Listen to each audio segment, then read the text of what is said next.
पवित्र श्रीमद् भागवत गीता, पवित्र चारों वेद, पवित्र कुरान शरीफ, पवित्र बाइबल, पवित्र गुरु ग्रंथ साहिब, पवित्र कबीर साहिब की वाणी में छुपे हुए गूढ़ रहस्य अर्थात तत्व को जानने के लिए कृपया अवश्य सुनिए जगत गुरु तत्वदर्शी संत रामपाल जी महाराज के मंगल प्रवचन।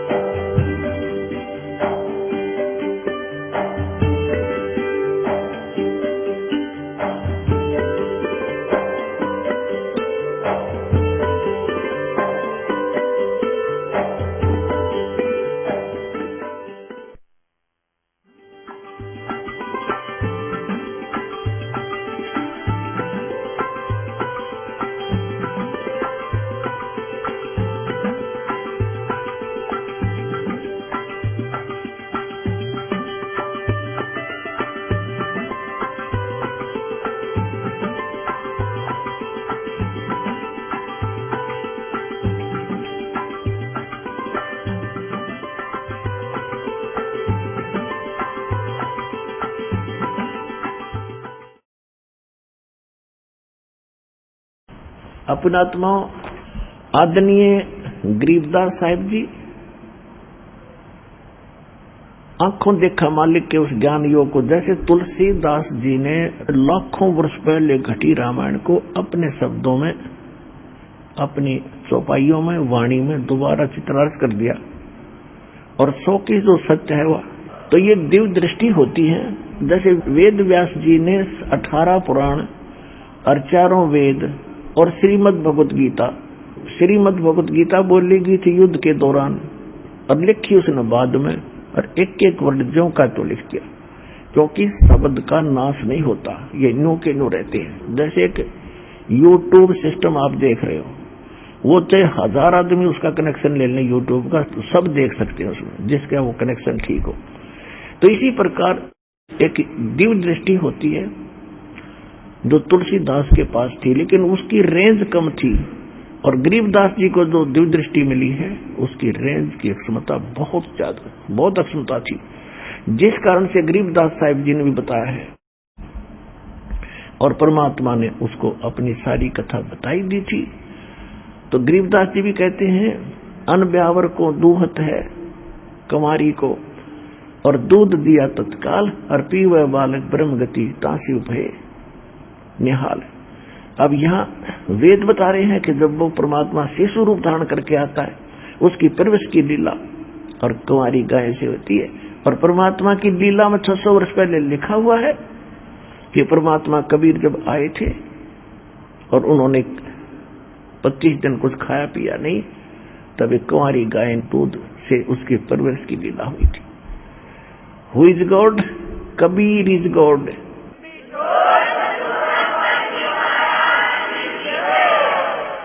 अनंत कोट ब्रह्मांड का एक रति नहीं भारे, सतगुरु पुरुष कबीर है ये कुल के सृजनहारे। हम सुल्तानी नानक तारे दादू को उपदेश दिया, जात जुलाहा भेद न पाया वो काशी मोहे कबीर हुआ। वो कौन है ये परमात्मा कि वो काशी में कबीर परमात्मा अनंत कोट ब्रह्मांड का एक रति नहीं भार, और सतगुरु पुरुष कबीर हैं ये कुल के सृजनहार। अपनात्माओं, इस ज्ञान से, इस प्रमाणों से आपको ये सबसे पहले तो ये आपके हृदय में ये सिद्ध करना है कि दृढ़ विश्वास हो जावे कि हम जिसको मान रहे हैं इष्ट रूप में, he is complete God, number 1। और नंबर 2 ये है कि जो साधना हम कर रहे हैं ये है गॉड गिवन, और गॉड गिवन जो भगवान दत्त है तो उसमें कोई चूक हो ही नहीं सकती। जो गॉड गिवन है उसमें कोई चूक हो ही नहीं सकती। तो ये तो आपको प्रमाणित दास ने कर ही दिया कि कबीर इज गॉड, कंप्लीट। सब सदग्रंथों से समझदार को संकेत बहुत होता है। और दूसरी बात ये हुई कि जो साधना हम कर रहे हैं वो कहाँ प्रमाणित है और किस किस ने वो भक्ति की है, और वो भी सब मेल खाती है आपकी भक्ति से, तो फिर आप डगमग नहीं होगे। तो भक्ति कौन सी है, वो साधना कौन सी है? जो प्रथम मंत्र आपको दिए जाते हैं वो परमात्मा के सूक्ष्म वेद में है। एक शब्द है, करने नो दीदार मैल में प्यारा है, कबीर परमेश्वर की वाणी में। फिर गरीबदास जी की ब्रह्म वेदी के अंदर है, आप पढ़ते भी हो डेली जिन्होंने दीक्षा ले रखी है, तो उसमें स्पष्ट किया है, प्रथम मंत्र वहां से स्टार्ट होते हैं। फिर श्रीमद् भगवत गीता अध्याय नंबर 17 के श्लोक 23 में ओम तत्सत इति निर्देश ब्रह्मण त्रिविद्या समर्थ है, वो सचिदानंद घन ब्रह्म के पाने के गीता अध्याय नंबर 18 के श्लोक 62, गीता अध्याय नंबर 15 के श्लोक 4 में वर्णित उस सतीथि को पाने के लिए कि जहां जाने के बाद साधक फिर लौटकर संसार में नहीं आते, उस परम पद को प्राप्त कर लेते हैं जो शाश्वत स्थान है, और उस परमात्मा की कृपा से ही होता है वो। तो उस परमात्मा के तत्व ज्ञान को जानने वाले तत्वदर्शी संतों के खोजने के उपरांत ही ये सारा काम आपका सिद्ध होगा। तो तत्वदर्शी संत का ये दास है, इस विषय में आपने खोज कर ली, आपने पा गया।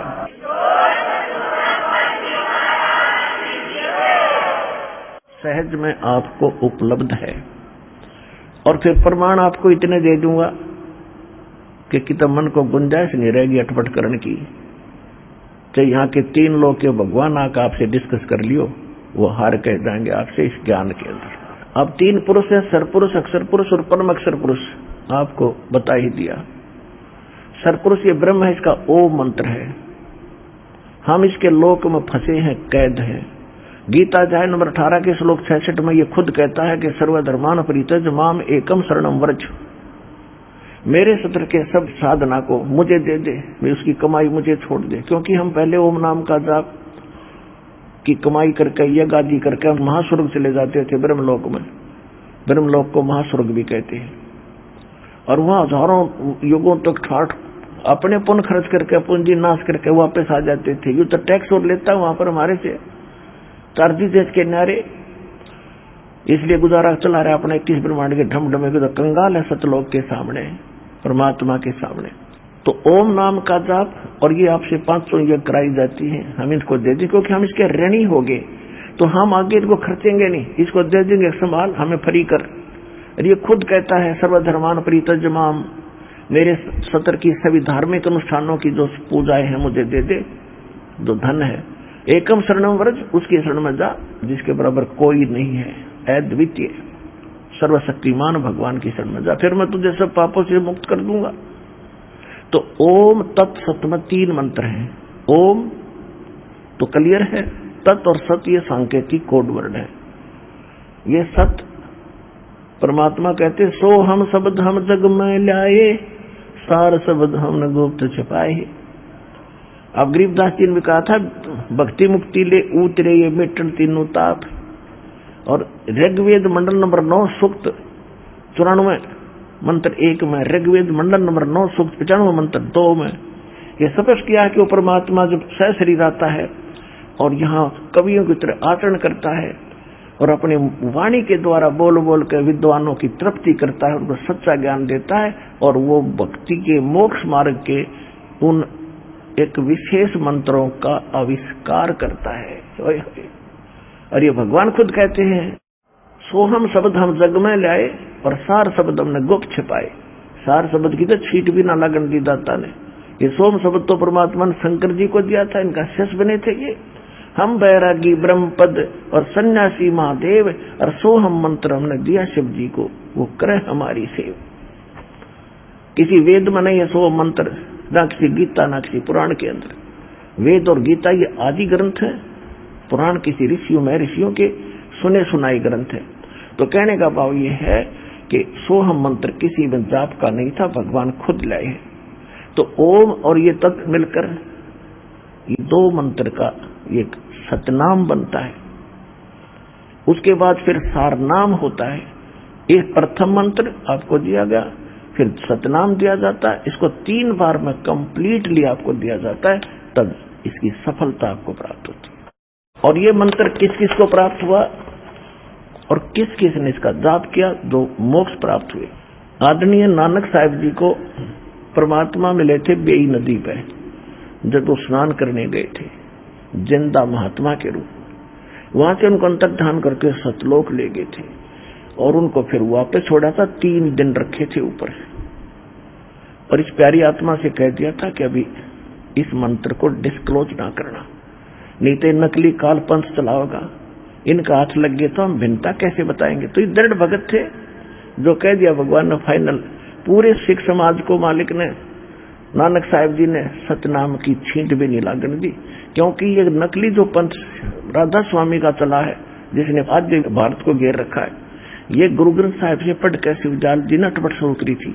और यदि गुरु ग्रंथ साहिब में ये मंत्र होता कंप्लीट, तो ये मंत्र वो जाप करते और भूत ही न बनना था, क्योंकि अधिकारी नहीं इसके देने के, अधिकारी के बिना ये काम नहीं कर सकता। तो नानक जी को परमात्मा ने कौन सा मंत्र दिया था, और वो सतनाम जिसका वो 2 अक्षर का जाप किया करते थे। देखिए, ये है सब तो बड़ी भाई वाले वाली जन्म साखी, doctor Jawahar Singh Kripal Singh and company. ओम सतगुरु प्रसादी, ये देखो यहां भी कोड वर्ड है नानक जी का। ओम तो सीधा लिख दिया, और यो एक, ये 2 मंत्र बनकर वो कंप्लीट कोर्स बनता है। ये गुप्त है, सांकेतिक है। अब कहते हैं, ई जन्म साखी अज तक छप चुकिया नानो वड्डी है, सब तो वड्डी ते पुरातन यानी पुरानी है, भाई वाले वाली जन्म साखी। श्री गुरु नानक देव जी दी पंजे साहिबां दी साखी ते 10 पातशाह दे जीवन समेत मुकम्मल साखियां हन। प्रकाशक हैं doctor Jawahar Singh Kripal Singh and company. पुस्तकों वाली गली नंबर 8 बाग रामानंद अमृतसर से प्रकाशित है। इसके 547 पृष्ठ पे हम ले आए आपको 547 समंदर की साखी, ये यहाँ पर है।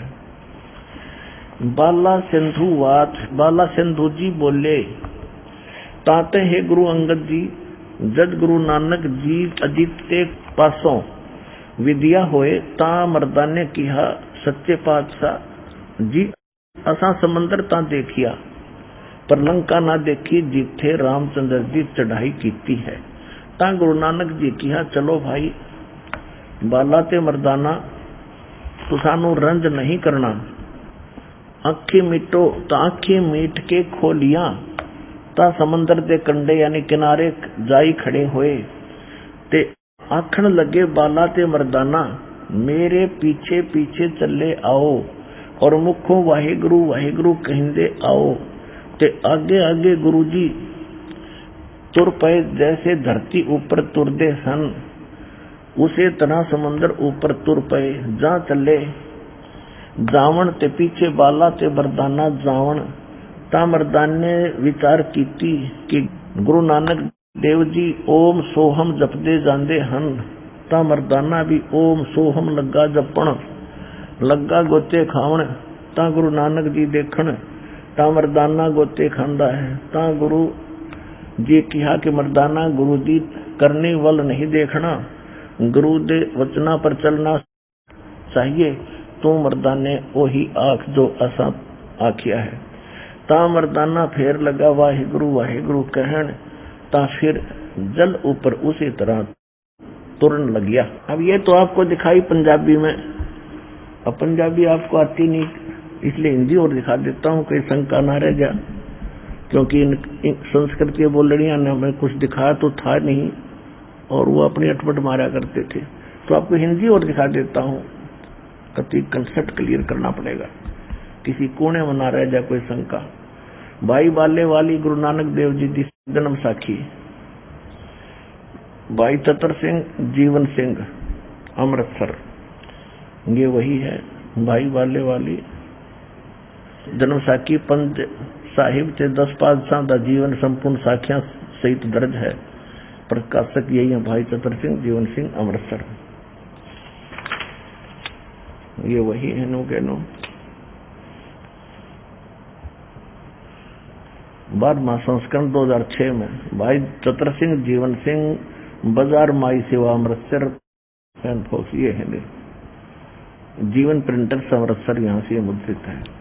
इसके 559 पृष्ठ पे 559 पे ये समंदर की साखी 559 पृष्ठ पे समंदर की साखी। एक दिन मर्दाने ने कहा कि हे महाराज, मेरा मन चाहता है कि समंदर में जो लंका वहां का भ्रमण किया जाए। गुरुजी ने कहा अच्छा, आप लोग अपने नेत्र बंद करो। जब मैं और मर्दाने ने नेत्र बंद करके क्षण में पीछे खोले तब हम लोग गुरुजी के साथ महान समुद्र तट पर खड़े थे। अब गुरुजी ने कहा कि तुम लोग समुद्र के जल पर वाहेगुरु जप करते हुए पैदल ही चले आओ।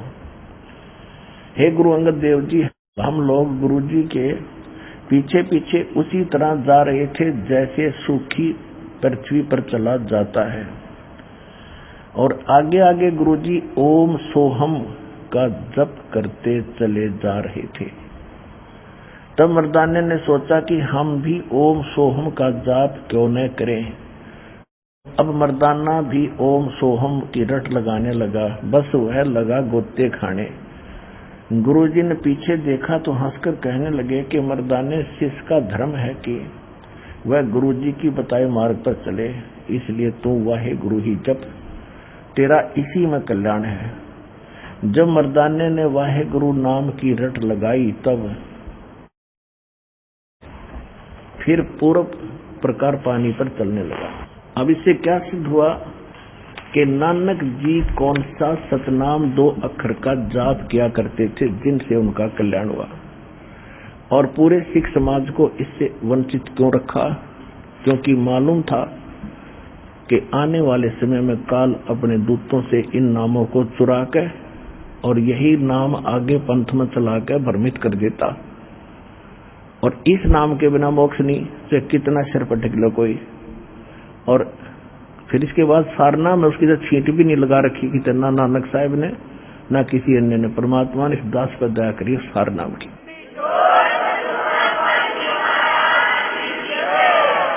अब वही गरीबदास जी को परमात्मा सचखंड लेकर गए, उनको वापस छोड़ा। धर्मदास जी को यही नाम दिया, ओम सोहम शब्द उचारा, बंक नाल दस उतरा पारा। धर्मदास जी को यही नाम दिया था 2 मंत्र का सतनाम। प्रथम मंत्र तो है ही, वो अलग है। अब कई भक्त विचलित हो जाते हैं कि ये पहले मंत्रों में भी है और ये भी वो ऐसे भी है। देखो, प्रत्येक एक जड़ी है, उस जड़ी को यदि हम 5 जड़ियों में मिलाकर प्रयोग करेंगे उसका गुण कुछ अन्य बन जाता है, और 2 मिलाकर करेंगे उसका अन्य होता है। उसमें सिमरण की विधि अन्य है, इसमें सिमरण की विधि अन्य है, और ये परमात्मा का आदेश है। इसमें अगरम मगरम छोड़ के, ये बकवास तो बहुत कर लिया हमने, गणेश इंटेलिजेंट तो बहुत बन लिए हम। अब पहले तो आपको ये प्रो किया कि कबीर इज गॉड, दूसरा ये प्रो किया वो परमात्मा पाया किसने, और जिनको भगवान मिला परमात्मा ने उनको सीधा शिष्य बनाया, उनको कौन सा मंत्र दिया। इवन उन्होंने जो मंत्र दिए वो फाइनल है। इसमें अपने मन की बकवाद नहीं चलेगी। कहते मनहु मनोरथ छोड़ दे, तेरा किया ना हो, और पानी में घी निकले तो लूखा खावे ना कोई। अगर तेरी बकवाद में तो कोई मिलना होता तो इतने सारे पार हो जाते। अब क्या कहते हैं, गरीबदास साहिब जी को परमात्मा ने विशेष ज्ञान दिया है, क्योंकि अब नए सिरे से इसको फिर से स्टार्ट करना था और कबीर सागर में मिलावट हो जानी थी। नानक साहिब जी ने वैसे एक प्राण संगली नाम का अलग से विशेष ग्रंथ बनाया था, वो इस डर से गुरु ग्रंथ साहिब के अंदर नहीं रखा गया कि कहीं उस मंत्र था कंप्लीट हो कि कहीं सिख समाज इसको पढ़ ले और इसका जाप कर ले, गुरु जी की अवहेलना हो जाएगी। और उन्होंने सोचा तो अच्छा था, लेकिन बात तो घड़ी बिगड़ गई। ये तो प्राण संग लीक, इस जन्म साखी में ये प्रमाण मिल गया। और जन्म साखी को पूरा सिख समाज आदर की दृष्टि से देखता है, इसमें जो लिखा फाइनल है, क्योंकि नानक साहिब जी बोला करते और बाला लिखा करता। इसी तरह पवित्र कबीर सागर है, परमात्मा बोला करते, धर्मदास जी लिखा करते। ऐसे गरीबदास जी को परमात्मा लेके वापस छोड़ा तो एक गोपाल दास नाम के साधु लिखा करते और गरीबदास जी बोला करते। अब गरीबदास जी को फिर कंप्लीट कोर्स दिया बाद में, क्योंकि उसमें कुछ पता था मालिक ने समय अनुसार ये गड़बड़ हो ही जाती है। अब एक तो सिद्ध हो गया कि नानक जी कौन सा जाप करा करते, 2 मंत्र का, और सार नाम तो दास के चीज को बता ही नहीं सकता। इनके पास था, लेकिन इन्होंने बिल्कुल फीट भी नहीं लगने दी। अब गरीबदास जी ने क्या बताया है कि नम छिपा ओम तारी पीछे सोहम भेद बिचारी, सार शब्द पाया जद लोई, आवागमन बोर ना होई। एक नाम देव नाम के छिंबी जाति में, छिपा जाति में महापुरुष हुए। पहले वो ओम नाम के जाप को जपते थे, पूर्व संस्कार अच्छे थे, उसे बहुत से चमत्कार भी दिखा दिए थे। तो परमात्मा का विधान अच्छी आत्माओं को मिलते हैं, इनके पास समझाया इनको फिर सोहम मंत्र दिया। नमा छिपा ओम तारी पीछे सोहम भेद बिचारी, बहुत दिन में समझ में इसके बात। और फिर सार शब्द पाया जद लोई, आवागमन बोड़ ना होई। अकेले सतनाम से बात नहीं बनेगी, सार नाम इसके लिए और विशेष जरूरी है। ओम मंत्र सर पुरुष का, तत् ये अक्षर पुरुष का, और सत सार नाम वो आदि नाम वो पूर्ण अक्षर पुरुष का, परमात्मा का। तो इस सब का जाप करने से, कंप्लीट कोर्स करने से हम वहां जा पाएंगे। फिर क्या बताया है, नानक साहिब जी का आपने देख लिया,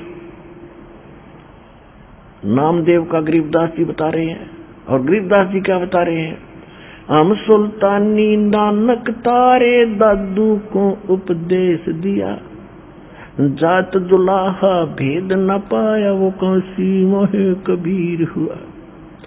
ये स्पष्ट कर दिया कि मैं और इब्राहिम सुल्तान अधम, दादू जी, नानक जी, इन सब को कबीर साहब ने पार किया। कौन से मंत्र से पार किया? नानक साहिब जी जन्म साखी में आपने आंखों पढ़ लिया, और गरीबदास जी के ग्रंथ से आपको दास अब रूबरू कराने जा रहा है। क्या बताया है कि नामदेव नाम के छिपा ओम नाम का जाप करते थे, फिर बाद में सोहम नाम की सूझ पड़ी, लेकिन मोक्ष जब हुआ जब सार शब्द पाया। फिर गीसादास साहिब जी को मिले थे, खेकड़ा वाले को, और गीसादास जी के एक शब्द है पूरा, उसमें लिखा है कि ओम सोहम जपले भाई और राम नाम की यह कमाई। यानी 5-6-8-7 पंक्ति है ये, और पूरे गीसा पंथी इस पूरे शब्द में याद करते हैं। इस मंत्र की विधि उनके सपने में भी नहीं है। और पूरे गरीबदास पंथ में वो तो श्री कृष्ण के पुजारी हैं, और ओम नमः भगवते वासुदेव जाप करते हैं। ये तो मेरे पूज्य गुरुदेव जी परदा थी दाता की सिद्धि परमात्मा की। मैंने खूब छान कर देखा गरीबदास पंथ में, कि तो ये मंत्र नहीं था, 2 अक्षर का भी नहीं जाप करते वो गरीबदास वाले, ना कबीर साहब में, ना गीसा दास वाले। तो पुणात्मा या रजा आप पे ईब होनी थी। राम नाम रटते रहो जब तक घट में प्राणे, और कभू तो दीन दयाल के है भनक पड़ेगी कान। वो कौन सा है राम नाम? राम नाम जप कर ठहर होई, ओहम सोहम मंत्र दोई। वो राम नाम जप कर ठहर होई, राम नाम को जप कर स्थायी स्थान प्राप्त करोगे। वो कौन सा मंत्र है? ओम सोहम, ये है वो राम का नाम। गीसादास जी कहते ओम सोहम जपले भाई, राम नाम की यह कमाई। मन राजा खेलन चला रंग होरी हो।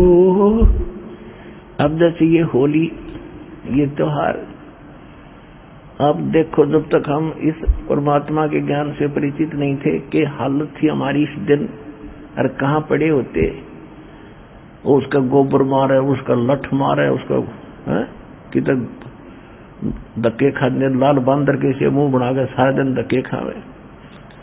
और आज हम कौन सी होली खेल रहे हैं। गरीबदास जी से जब कहा करते गांव के लोग कि महाराज आजा होली खेलाएंगे, तो कहा करते भाई या नकली होली हम नहीं खेल सकते, हमारे वाली होली खेलनी हो तो आजा मेरे साथ में। क्या बताते हैं, मन राजा खेलन चला रंग होरी हो, उस पर पटन की सैल राम रंग होरी हो।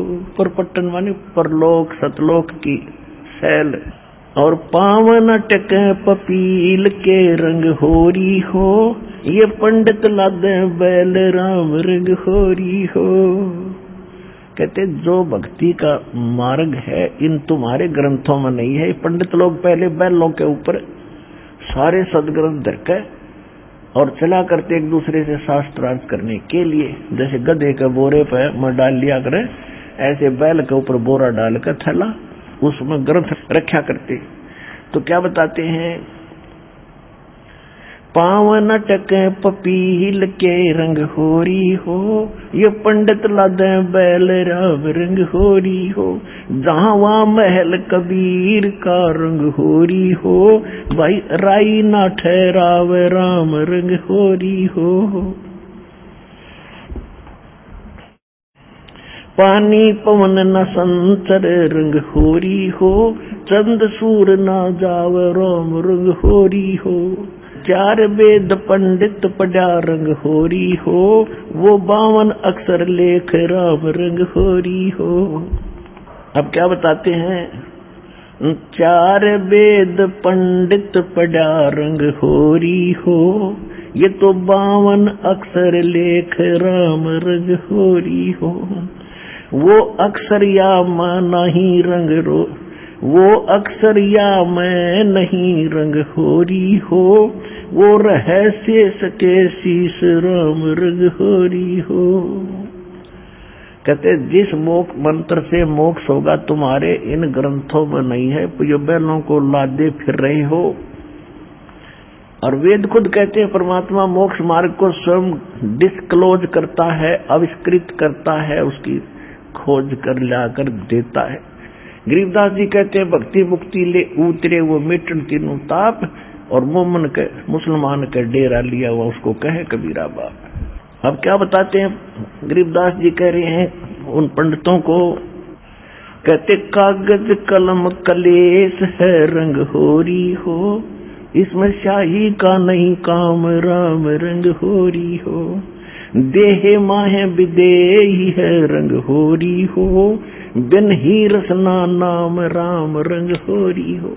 बिना जीव के जाप करना, इसका क्या कहते हैं, तारंग मंत्र लीजिए रंग होरी हो। तारंग जो पार करने वाला मंत्र है वो लीजिए।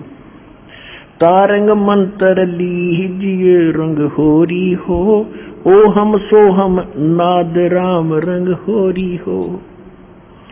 सुकृत नाम उचारिये रंग होरी हो। इन दो से आगे कहते हो सुकृत यानी आदि नाम, सार नाम, उसका भी जाप कीजिए।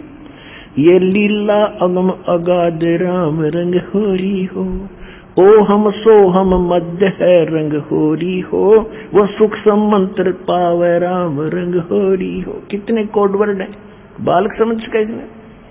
कहते ये ओम सोहम तो है ही है, पर एक ओम और है सुख मंत्र आदि नाम है, उसके बिना फिर ये भी व्यर्थ है। ओ हम सोहम मध्य है रंग होरी हो, ये सुख मंत्र छाक राम रंग होरी हो। या मंत्र से पार हो रंग होरी हो, और मंत्र कोटों लाख राम रंग होरी हो। ओ हम सो हम पालड़ रंग होरी हो, और 14 भवन चढ़ावे राम रंग होरी हो, 3 लोक पासंग धर रंग होरी हो, तो ना तुलाया राम रंग होरी हो। अब गरीबदास जी कहते पूरे अधिकारी से, देखो पुण्यात्माओं, परमात्मा का कोई काम कच्चा नहीं होता, और अडिग होता है, अडोल होता है, सत्य होता है। ये पृथ्वी कितने युगों से चल रही है, कितनी स्पीड से घूम रही है, एक सूत भर भी यानी इधर उधर नहीं होती, उसके हुक्म से चल रही है। ये वैज्ञानिक कितना अकल लड़ाएं जाओ अपनी, गुरुत्वाकर्षण चल रहा है, फलाना चल, कहीं तक कोई स्थिर स्थान होगा जिसके सहारे ये चल रहे हैं, वो साथ असंख्य जन्म नहीं खोज सकते हो। तो उसी प्रकार परमात्मा जो कार्य करता उसमें कोई त्रुटि नहीं रह सकती। अब क्या बता रहे हैं, वो खुद बता रहे हैं कि ऐसा मंत्र, अब जैसे पहले तो अधिकारी के बिना यू मंत्र काम नहीं करे, पहले तो इस दास को अधिकारी बनाया, फिर यू ज्ञान दिया, आशीर्वाद दिया, अधिकार दिया नाम दान करने का।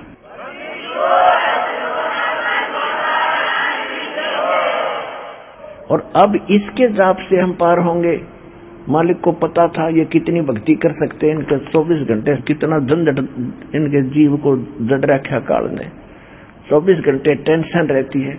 तो ये सतनाम इतना कीमती है, थोड़े वजन तक घनी कमाई हो जाएगी आपकी। एक अधिकारी से ये मंत्र प्राप्त होने के बाद एक श्वास का मंत्र भी आपने ठीक ढंग से ले लिया, यानी मंत्र जाप करने की विधि है।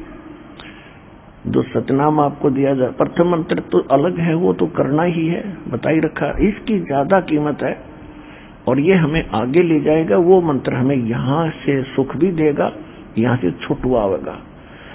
तो इसमें क्या है कि जैसे एक मंत्र आप बाहर निकालते हो, एक अंदर लेते हो, तो उसके ऊपर ये ध्यान रहे कि कौन जो मंत्र बाहर निकाल रहा हूं श्वास के द्वारा उसका एक उच्चारण होता सूक्ष्म, तो उस पर ध्यान रखे कौन सा मंत्र, ये शब्द पे चित रखे।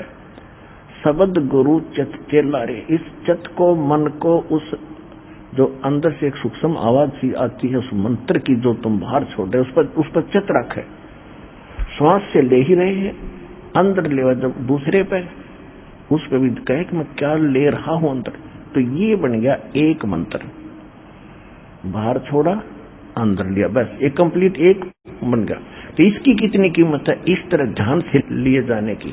तो क्या बताते हैं, एक मंत्र का जाप एक तकड़ी के पालड़े में रख दे और ये 3 लोक, पृथ्वी, स्वर्ग और पाताल लोक तक कहते ही सौदे में को नहीं, या तो पासिंग धर दे एक तरफ। पासिंग क्या होती है, जैसे दास का जन्म एक किसान परिवार में हुआ और हमारे घर ये लाला लोग आते थे सेठ गेहूं कणक खरीदने, तो पहले हमारे पिताजी कहते थे भी तराजू चेक करा बैलेंस कैसी है, तो वो दिखाता था। कुछ त्रुटि होती तो गेहूं तोड़ने होते, गेहूं की एक मुट्ठी उठा कर 5, 10, 20 दाने दूसरी साइड में डाल देती, वह पासिंग होती थी उसका लेवल करने के लिए, बैलेंस करने के लिए। वो सौदे में नहीं होती थी, सौदा तो ढेर सारा पड़ा, सैकड़ों मन गेहूं वो न्यारे थे, वो था सौदा। तो ये 3 लोग तो सौदा में को नहीं तो पासिंग है, और हम ही एक छोटे से टुकड़े के मंत्री बन जा तो काग पीट ले। कहते इंद्र दा राज काग दा दृष्टा, उसकी तुलना में ये काग की बीट है, वहां जाकर दो सुख और सुविधा आपको प्राप्त होंगी, उसके लिए क्या आवश्यकता है। तो कहते हैं ओम सोहम का एक का मंत्र इतना वैल्यूएबल है और 14 लोग दूसरे पलड़े में धर दे एक में पर उस मालिक के नाम की एक कमाई। और ये 14 भवन, विष्णु का लोक, शिव का लोक, ब्रह्मा का लोक, दुर्गा का लोक, ब्रह्मलोक के अंदर जितने और अन्य डिवीजन है, और ये धर्मराज का लोक, इंद्र का लोक, कहते ना सारे अंदर एक तरफ आ गए।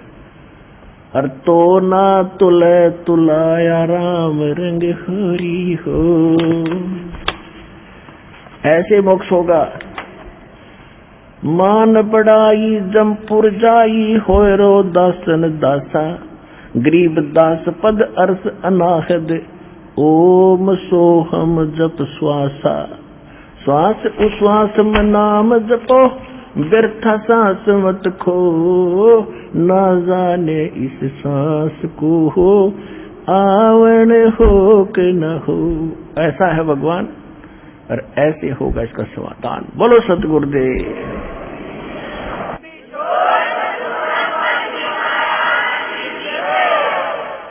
अब आपको कुछ भक्तों का अनुभव सुनाएंगे, ध्यान से सुनना। आइए अब हम उन श्रद्धालुओं के अनुभव जानते हैं जो जगत गुरु तत्वदर्शी संत रामपाल जी महाराज जी से दीक्षा प्राप्त कर चुके हैं तथा उनके द्वारा बताए गए भक्ति मार्ग पर चल रहे हैं। नमस्कार सर। जी नमस्कार। सत्य है। क्या शुभ नाम है जी आप जी का? मेरा नाम नगीना प्रसाद सिंह उर्फ नगीना दास। जब से संत रामपाल जी महाराज के शरण में आया हूँ तब से मैं अब दास हो गया हूँ। मेरा नाम है। सर कहाँ से आए आप? मैं बिहार समस्तीपुर जिला में वकालत करता हूँ, सिविल कोर्ट समस्तीपुर में। सर परम संत सतगुरु रामपाल जी महाराज की शरण में आने से पहले आप कौन सी भक्ति करते थे? मैं संत रामपाल जी महाराज के शरण में आने से पहले मैं शुरू से बचपन से मैं कबीरपंथी ही हूँ, लेकिन मुझे ये पता भी नहीं था। जब यहाँ आया हूँ सतगुरु के शरण में, उसके बाद मैं समझा हूँ कि कबीर साहब क्या है, वो पूर्ण परमात्मा है, परम अक्षर ब्रह्म है। मैं इससे पहले सिर्फ यही जानता था कि कबीर साहब एक धानक थे, छोटे से परिवार में एक शूद्र के रूप में उनको माना जाता था, और एक ऐसे मुझे सही ढंग से पता भी नहीं था जो कबीर साहब क्या है। यहाँ आने के बाद मुझे पता चला है कि कबीर साहब क्या है, और उनकी जो मैंने पुस्तक पढ़ी भक्ति सौदागर संदेश, वही किताब पढ़ करके मैं यहाँ।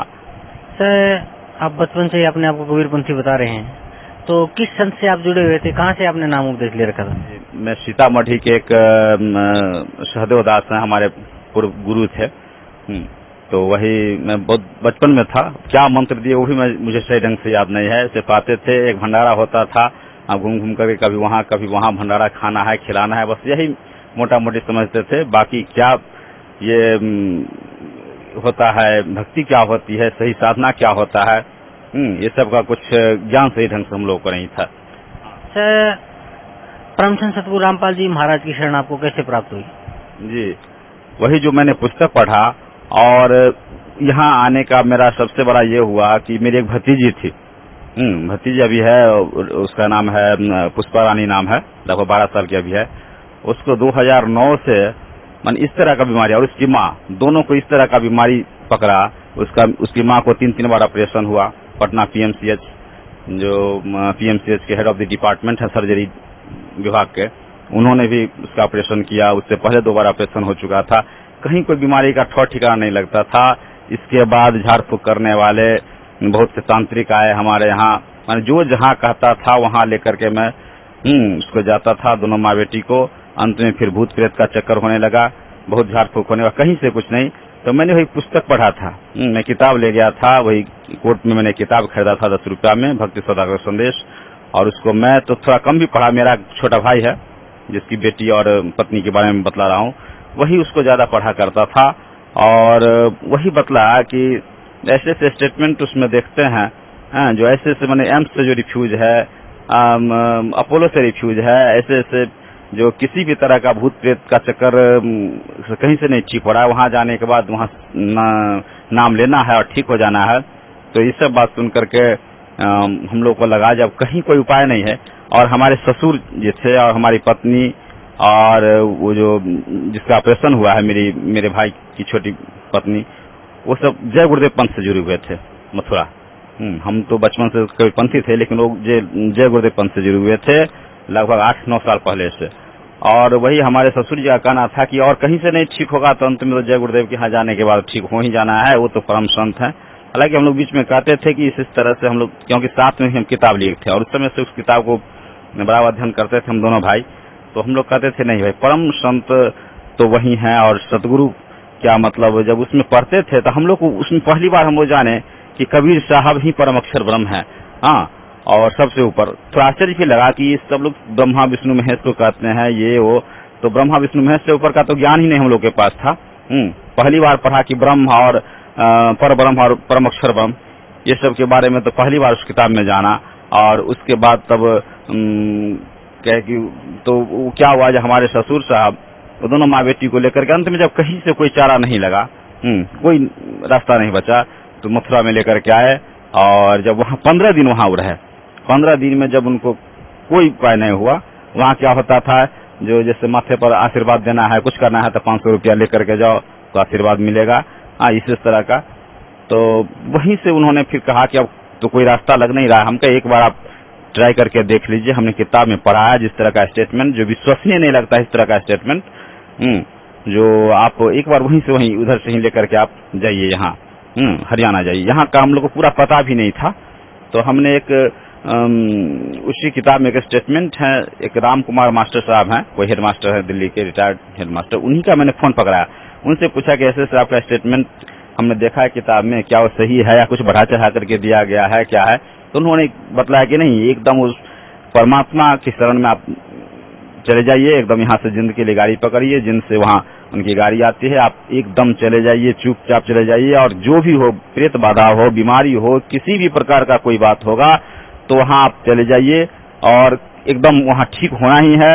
वो परम संत क्या, वो परमात्मा है। तो हमने वहाँ फिर अपने ससुर जी को कहा कि आप वहीं से मथुरा से ही चले जाइए, उधर से उधर। वो दोनों को लेकर के, दोनों माँ बेटी को लेकर के यहाँ आए। उस समय सत्संग समाप्त हो गए थे 2 दिन पहले। तो यहाँ आकर के नामदान लिए, नामदान लेने के बाद, और मेरी भतीजी का जो था, उसको पेट का दर्द इस तरह का था कि उसका इलाज कराते कराते, यानी समझ लीजिए, जो अभी तक अल्ट्रासाउंड, एक्सरे, फलाना चला, जिस डॉक्टर के यहाँ जाते थे, तो 1000-2000 का टेस्ट लिख देना है, ये वो, यानी कि किसी भी तरह से हम लोग माने मेंटली, पूरे परिवार मेंटली एकदम उसके पीछे एकदम पागल की तरह रहते थे। जब क्या उपाय होगा, दुनिया का कोई डॉक्टर या वैद्य या कोई झाड़ फूक करने वाला, कोई हमसे 2-4-5 लाख रुपया एक बार ले ले, एक मुश्त ले ले, और इसका दोनों माँ बेटी का इलाज कर दे, ठिका ले ले, तो ये ऐसे होगा। लेकिन ऐसा कहीं कुछ चारा नहीं लगा, तो अंत में वही यहाँ आए। तो हम वही कहे कि आप जाइए वहाँ। तो इधर से इधर ही यहाँ आए, यहाँ नामदान ले, और हमारी भतीजी का जो पेट का दर्द था और पैर का दर्द, वो चल नहीं पाती थी सही ढंग से। आश्रम में वही बतलाया, फोन पर ही बतलाया कि वहाँ गए हैं और आश्रम के भीतर प्रवेश की है हमारी भतीजी के बारे में बतलाए, और बस पैर उसका सही हो गया। और उसके बाद जो उसकी माँ का जो स्थिति था, जो हमेशा मन भूत आ जाना, पहले तो था बीमारी का 3-3 बार पेट का ऑपरेशन हुआ था, बाद में भूत प्रेत लगा, जो प्रेत बाधा है, उसके चक्कर में कम से कम 5 लाख रुपए से ऊपर हम खर्च किए होंगे। बीमारी से लेकर के 3-3 बार ऑपरेशन होना, और मेरी भतीजी का जो डॉक्टर के यहाँ जाता 2000-4000 का एक मैंने वो जांच लिख देता था। और इस तरह से करते करते तो हम लोग मैंने पैसे से एकदम बिल्कुल अति हो गए थे परिवार में, समझे कि नहीं। और हमेशा टेंशन बना था, इतना पैसा खर्च हो रहा है, उसके बावजूद भी कोई फायदा अगर होता है, जब पॉजिटिव रिजल्ट तक उसका कुछ होता है, जब ये होता है कि चलो है मन को तसल्ली, चलो पैसा खर्च हो रहा है, लेकिन कुछ तो ये हो रहा है, लेकिन ऐसा कुछ नहीं होता था। तो इसके बाद यहाँ आने के बाद, यही नामदान लेने के बाद, दोनों माँ बेटी आज बिल्कुल अच्छी है। मैं उसके 2 महीने के बाद मैं भी आकर के नामदान लिया। उसके बाद हमारे पूरे परिवार में, दोनों भाई, हम ज्वाइंट फैमिली हैं, और हमारे भाई, उसके बच्चे, अपने माँ पिताजी सबको नामदान यहाँ से दिला चुका हूँ। मैं सतनाम भी मुझे मिल गया है पिछले साल। और उसके बाद में अब इतना कम से कम समझता हूँ कि मैं जहाँ पर आया हूँ तो पूर्ण परमात्मा की शरण में आया हूँ। ये सतगुरु रामपाल जी महाराज, ये एक परम संत ही नहीं, एक तत्वदर्शी संत ही नहीं, बल्कि ये साक्षात परमात्मा है। वेद में ही बतला रहा है कि जो तत्वदर्शी संत होते हैं वही सदगुरु भी होते हैं, वही सत्पुरुष भी होते हैं। तो ये इनको मैं एक कबीर साहब, चूंकि मैं तो पहले जानता भी नहीं था जो कबीर साहब ही सत्पुरुष है, लेकिन अब मैं जान रहा हूँ इन्हीं के दिए हुए ज्ञान से सारे। जब मैं सुनता हूँ, कुछ कैसेट लगा के देखता हूँ टीवी पर, या कुछ, तो मैं जानता हूँ, तब मैं जाना हूँ कि परम अक्षर ब्रह्म कबीर साहब ही है, सबसे बड़े परमात्मा, गॉड। और उन्हीं का ये मैंने दूसरा रूप, ये चोला बदल करके, यही है। और परम संत सतगुरु रामपाल जी महाराज से नाम उपदेश लेने के बाद आप बता रहे हैं कि जो आपकी भतीजी की लाइलाज बीमारी थी, वो आश्रम के अंदर आते ही ठीक हो गई, और आपकी जो भाभी थी, आपके छोटे आपके भाई की जो मिसेज थी, तो उसकी भी जो आप बीमारी कहीं नहीं ठीक हो रही थी, ना डॉक्टरों से, ना झाड़ फूक वालों से। इवन दो तो आप उसको आगरा मथुरा में भी लेके गए, जय गुरुदेव पंथ में, जहाँ पे आपके जो फादर इन लॉ जुड़े हुए थे, और वो कह रहे थे कि धरती पे यदि कहीं इलाज नहीं हो तो मथुरा में होएगा। और वहाँ से भी आपको निराशा ही हाथ लगी, वहाँ कुछ आपको हाथ नहीं लगा। फिर आप उनको भी यहाँ लेके आए और परम संत सतगुरु रामपाल जी महाराज से नाम उपदेश लेने के बाद उनकी भी जो लाइलाज बीमारी थी वो ठीक हो गई। तो सर भगत समाज को क्या संदेश देना चाहते हैं आप? यही मैं संदेश देना चाहता हूँ कि यहाँ हरियाणा, जिला हिसार हरियाणा बरवाला में संत रामपाल जी महाराज की शरण में आवे। यही परम संत और परमात्मा भी हैं और इन्हीं के शरण में आवे। पूरी पृथ्वी पर, चूंकि मैं और भी अन्य धर्म गुरुओं का मैंने सुना है, इनके साथ ज्ञान चर्चा भी मैंने सुना है, तो ज्ञान किसी के पास नहीं है। ज्ञान अगर है तो सिर्फ ये हमारे सतगुरु संत रामपाल जी महाराज के पास है। और तत्व ज्ञान से परिचित हो, पहले समझे, नहीं अगर उसको अच्छी हो तो बार बार सत्संग में आवे, उसमें कोई रोक नहीं है। और सत्संग में आकर के तत्व ज्ञान को समझे और तत्व ज्ञान को समझने के बाद तब इनसे नामदान उपदेश लेकर के और अपना जीवन सफल करे। क्योंकि ज्ञान का अगर कहीं इस पूरी पृथ्वी पर ज्ञान है तो सिर्फ यहाँ है, इस बरवाला ये सतलोक आश्रम में है। और यहीं से अपना उद्धार करावे, सतलोक जाए, मोक्ष को प्राप्त हो, मुझे नहीं। और सही साधना यही है। शास्त्र विरुद्ध साधना करने से कोई, गीता में ही बतलाया है, सतगुरु रामपाल जी महाराज ने बतलाया है कि गीता अध्याय 16 के श्लोक नंबर 23-24 में भी यही बतलाया गया है कि शास्त्र विरुद्ध साधना करने से न तो उसकी गति है, न कोई उससे मोक्ष है, न उसका कोई उससे कोई लाभ है। इसलिए देखा देखी करने से, अब जैसे कुछ कर रहे हैं, जैसे हम लोग यहाँ जुड़े हुए हैं तो बहुत लोग दुष्ट हैं, हंसते हैं, बहुत लोग कहते हैं पागल हो गया, पूरा परिवार पागल हो गया, ये कहाँ न कोई प्रकार का तीर्थ करता है, न व्रत करता है, न कुछ करता है। तो इसी तरह की बहुत प्रकार से हम लोग को तिरस्कृत भी किया जाता है। लेकिन सबको मैं यथोचित जवाब भी देता हूँ, क्योंकि सतगुरु का मैं सत्संग हमेशा सुनता हूँ और इससे कुछ ज्ञान अर्जित हुआ, इससे सभी को मैं मुंहतोड़ जवाब भी देता हूँ। लेकिन फिर भी लोग मानने के लिए तैयार नहीं होते हैं। लेकिन फिर भी मैं सबसे रिक्वेस्ट भी करता हूँ या किसी भी तरह डिस्कस भी करता हूँ कभी, तो कम से कम इतना जरूर कहता हूँ कि जाओ और वहां से अपना कल्याण कराओ।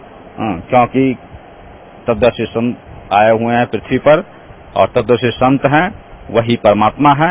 ये वेद भी बतलाता है, ये गीता में भी बतलाया गया है कि जो तत्वदर्शी संत हैं, जो ब्रह्म भी बतला रहा है, गीता में बतला रहा है कि जो परम अक्षर ब्रह्म जो है उनकी शरण में जा, उनकी पूजा कर। अर्जुन को करा जो उनकी पूजा कर। 18वां अध्याय का श्लोक नंबर 62 में करा कि तमेव शरणम गच्छ सर्वभावेन भारत तत्प्रसादात् परां शांति स्थान प्राप्यसि शाश्वतम। तो इस तरह से, और वो ब्रह्म ये भी बतला रहा है कि उसका ज्ञान मैं नहीं रखता हूँ, वो ज्ञान किस तत्वदर्शी संत से पूछ। तो तत्वदर्शी संत, क्योंकि अभी तक मैंने जितना भी देखा है, इनका कैसेट देखा है, इनका सत्संग सुना, उससे तो ये स्पष्ट है कि तत्वदर्शी संत यही है। किसी दूसरे के पास तो तत्व ज्ञान है ही नहीं, तत्वदर्शी संत यही है। और तत्वदर्शी संत के बाद उसी गीता में ये भी बतला रहा है कि तत्वदर्शी संत हैं, वही सच्चिदानंद घन ब्रह्म के बारे में बतला है कि वे तत्वदर्शी संत हैं। वही जो ब्रह्म भी उनके बारे में नहीं जानता है, इतना तक कह रहा है कि मैं भी उन्हीं का चरण हूँ, लेकिन मैं उनके बारे में नहीं जानता हूँ। उसके लिए किस तत्वदर्शी संत की खोज? तो तत्वदर्शी संत यही है और इनसे नाम दान लेकर के, यहीं से अति करके और अपना मोक्ष करावे, अपना कल्याण, अपना जीवन सफल बनावे। यही हमारा भक्त समाज से यही मेरा संदेश है। यही जी, धन्यवाद आपका भाई साहब, बहुत बहुत धन्यवाद। नमस्कार सर। नमस्कार सर। क्या शुभ नाम है जी आप जी का? मेरा नाम गणपत दास है। सर कहाँ से आए आप? मैं ग्राम हरंदिया, पोस्ट गौरुआ, जिला भोजपुर, बिहार का रहने वाला हूँ। ऐसे मैं दिल्ली में रहता हूँ।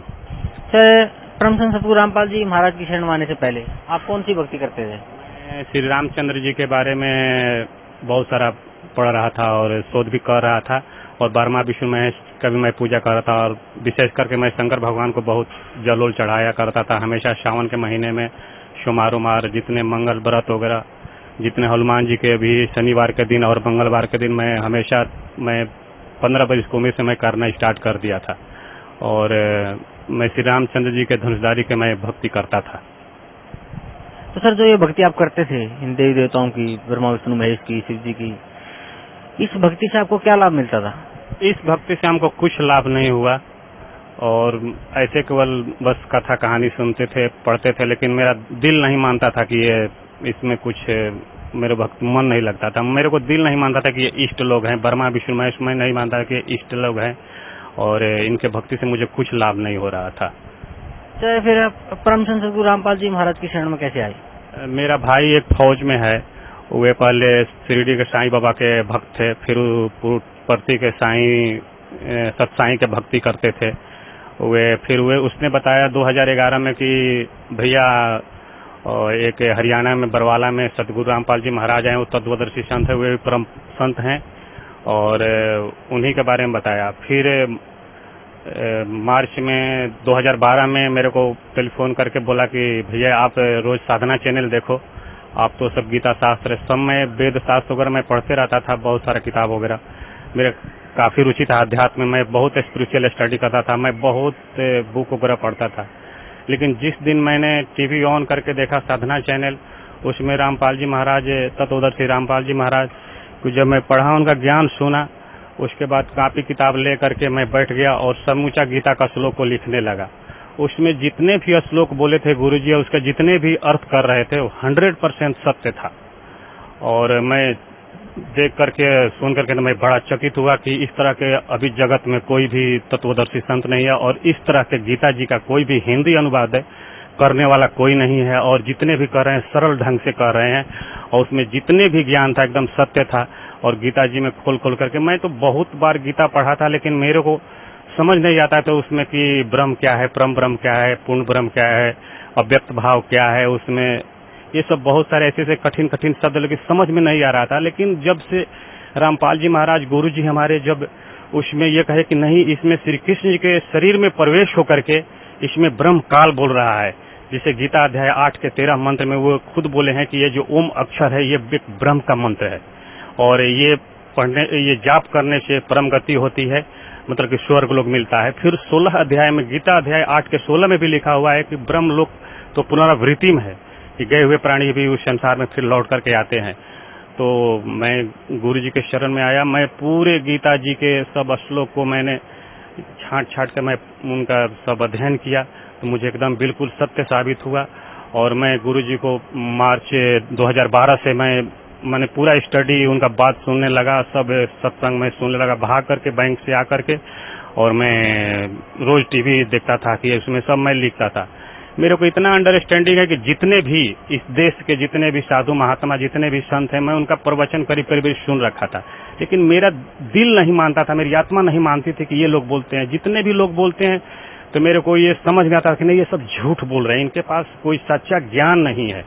और रामपाल जी महाराज के पास जब मैंने ये सुना तो बोला कि नहीं, 100% यही सत्य है, यही परम पिता परमेश्वर कबीर जी के रूप में आए हुए हैं, और मैं इन्हीं को मान के कि नहीं तत्वदर्शी संत है, मैं इनके शरण में जाऊं। फिर मेरा भाई टेलीफोन करता है कि भैया कब जाओगे आप बरवाला, करने के समय निकाल के जाऊंगा, क्योंकि वाइफ वगैरह से थोड़ा वो लोग कबीर जी के बारे में नहीं मानते थे। फिर 20 मई को सुबह में मैं 5 बजे अकेले उठ के चला आया महिपालपुर, नई दिल्ली महिपालपुर। वहां आते हुए मेरे को एकदम न्यू मारुति गाड़ी शोरूम से आई, और मैं उसी गाड़ी में बैठ गया, और आकर के मैं वे ISBT जो बस अड्डा है न्यू दिल्ली में, मैं वहां पर उतर गया। फिर वहां से जींद के लिए गाड़ी पकड़ लिया, जींद से फिर मैं बरवाला आया। बरवाला के बाद में, बरवाला आने के बाद में गुरुजी का गाड़ी दिखाई दिया, फिर मैं जल्दी जल्दी उसमें बैठ गया। फिर आकर के गुरुजी को देखा तो मेरे को वही लगा कि परमपिता परमेश्वर सचमुच गुरुजी वही हैं जो टीवी में दिखाई दे रहे हैं, जो सत्य ज्ञान दे रहे हैं। मैं बहुत नाम दाम ले लिया। उसके बाद गुरुजी से मैं मिला और सब गुरुजी से बताया, गुरुजी ऐसे ऐसे। मैं खूब रोया उस दिन। गुरुजी आपसे कोई बढ़ करके नहीं है यहाँ इस धरती पर या ब्रह्मांड में, गुरुजी से कोई अच्छा ज्ञान देने वाला कोई नहीं है। यही तत्वदर्शी संत हैं और कबीर जी के रूप में आए हुए हैं, और तत्वदर्शी संत के बिना मिला ज्ञान को उपदेश बिना कल्याण होने वाला नहीं है मानव समाज को, मानव जाति को। सर, पहले आप जो भक्ति करते थे उससे आपको कोई लाभ नहीं मिला, उसके बाद आप परम संत सतगुरु रामपाल जी महाराज की शरण में आए और परम संत सतगुरु रामपाल जी महाराज ने आपको भक्ति दी। उस भक्ति का आपको क्या लाभ मिला? मुझे तो बहुत ये हुआ कि मेरा जो दोनों हाथ में मेरा ये फिजियोथेरेपी हो रहा था, ये सब हाथ से उठ नहीं रहा था। 2011 में ये पूरे हाथ उठ नहीं रहा था। फिर 2012 में भी ये हाथ में हो गया, और मैं डॉक्टर सभी बोल रहे थे कि आप शुगर का चेक कराओ, आपको शुगर हो गया। मैं डर के मारे शुगर का टेस्ट नहीं करा रहा था। फिर भी मैं एक दिन क्या किया कि शुगर का टेस्ट करा ही लिया, लेकिन शुगर हमारा बढ़ गया था और बहुत ये दर्द हो रहा था। फिर मैं उस टाइम से मैं चीनी वनी खाना सब छोड़ दिया, चावल वगैरह भी खाना सब छोड़ दिया। अब मैं बोला कि हे भगवान कोई भी रोग दे दो, लेकिन ये फिजियोथेरेपी ये जो मैं 6 महीना मैं ये हाथ सब राम मनोहर लोहिया में मैं कराता रहा 6 महीना तक, लेकिन नहीं। फिर मेरा भाई कहा कि भैया आप नाम दाम ले लो, सब ठीक हो जाएगा। गुरु जी की कृपा से हमारा ये आते हुए यहाँ पर नाम दाम लेने के बाद में मैं बोल दिया कि मेरा तो गुरु जी चिनिया रोग है गोरा। फिर मैं खाने गया तो यहाँ बहुत चावल वगैरह भी था, तो सब भक्त लोग बताए कि खाओ, आप कुछ भी खाओगे आपको कुछ नहीं होगा। उस टाइम में बहुत खीर अच्छा बना हुआ था, मैं तो रो रो करके किसी तरह से मैं बोला कि पता नहीं क्या होगा। लोग बोले कि नहीं डरो मत, आप कुछ भी खा सकते हो, गुरु जी के शरण में आओगे आपका कुछ नहीं होगा। फिर मैं खाना स्टार्ट कर दिया। उसके बाद में मेरे को आज तक से अभी तक से कोई रोग नहीं हुआ, मुझे बुखार भी नहीं आया चाहिए करके कुछ भी रोग नहीं हुआ है। मुझे पहला नंबर तो बहुत शांति मिली है, मुझे इस स्तर का ज्ञान मिला कि मैं क्या कहूँ, इस धरती ब्रह्मांड में कोई नहीं है। मैं कोई भी अगर लेक्चर देता है तो मैं टिप्पणी कर देता कि नहीं ये अशुद्ध बोल रहे हैं, ये कर रहे हैं, क्योंकि मैं 1983-84 से BBC लंदन वगैरह सब मैं सुनते रहता था। अब पूरे 15 वर्ष की उम्र के 10 वर्ष से मैं अध्यात्म स्पिरिचुअल स्टडी से मैं जुड़ गया था।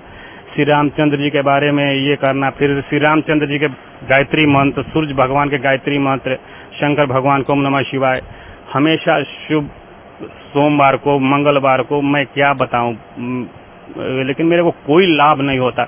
लेकिन गुरु जी के शरण में आते हुए मुझे ये प्रथम बार लाभ हो कि मुझे पूर्ण ज्ञान मिल गया, मुझे एकदम शांति मिल गई। तो मैं किसी को नहीं समझता था कि कोई मेरे को हरा सकता है इस ज्ञान में कि ये स्पिरिचुअल स्टडी में, क्योंकि मैं सब वेद शास्त्र पढ़ रखा था।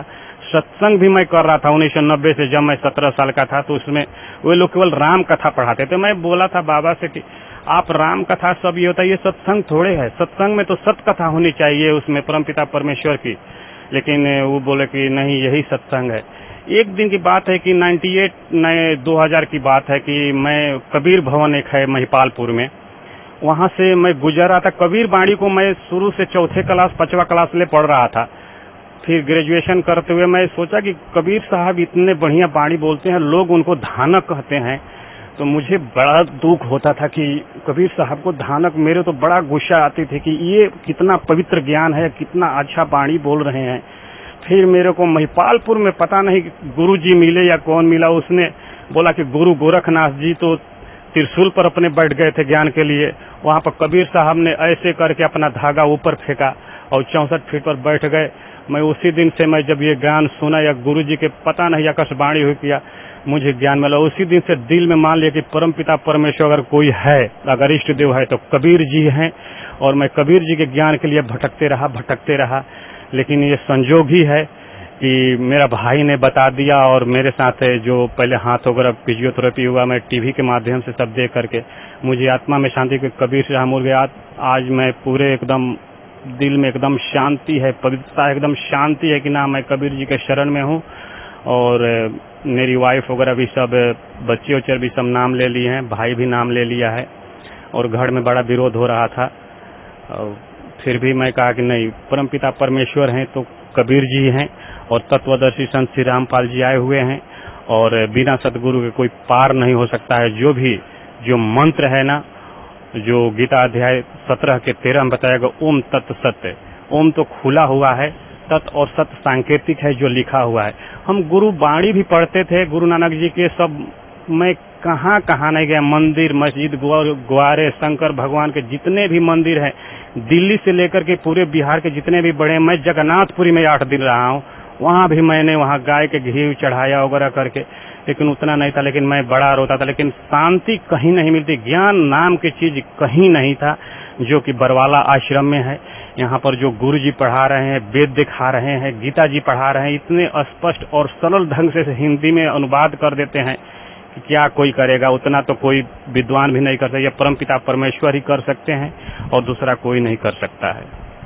सर, पहले जो भी आप भक्ति करते थे तीनों देवताओं की, उससे आपको कोई लाभ नहीं मिला।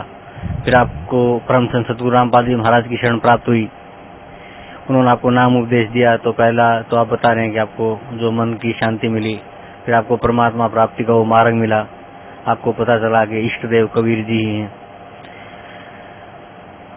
सर, फिर आपका जो रोग था, दोनों हाथ आपके काम नहीं करते थे, आपका वो ठीक हुआ और वो मुक्ति का मार्ग परम संत सतगुरु रामपाल जी महाराज ने आपको दिया। तो सर, भक्त समाज को क्या संदेश देना चाहते हैं आप?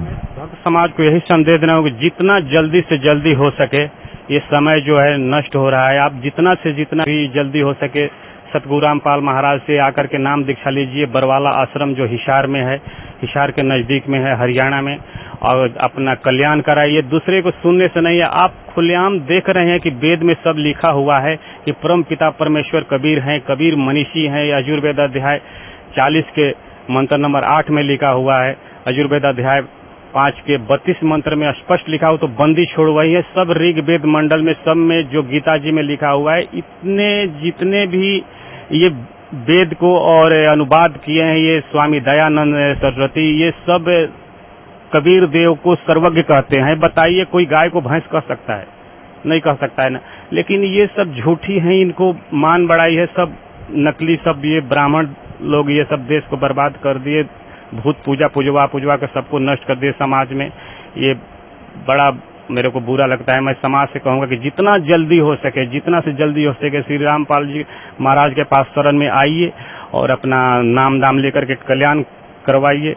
और मैं अब क्या बताऊं, इनको जल्दी, जितना से जल्दी हो सके परमपिता परमेश्वर शरण में आइए और अपना कल्याण कराइए। इसी में सबका कल्याण है। सत्य जी, धन्यवाद आपका बहुत बहुत sir, thank you so much.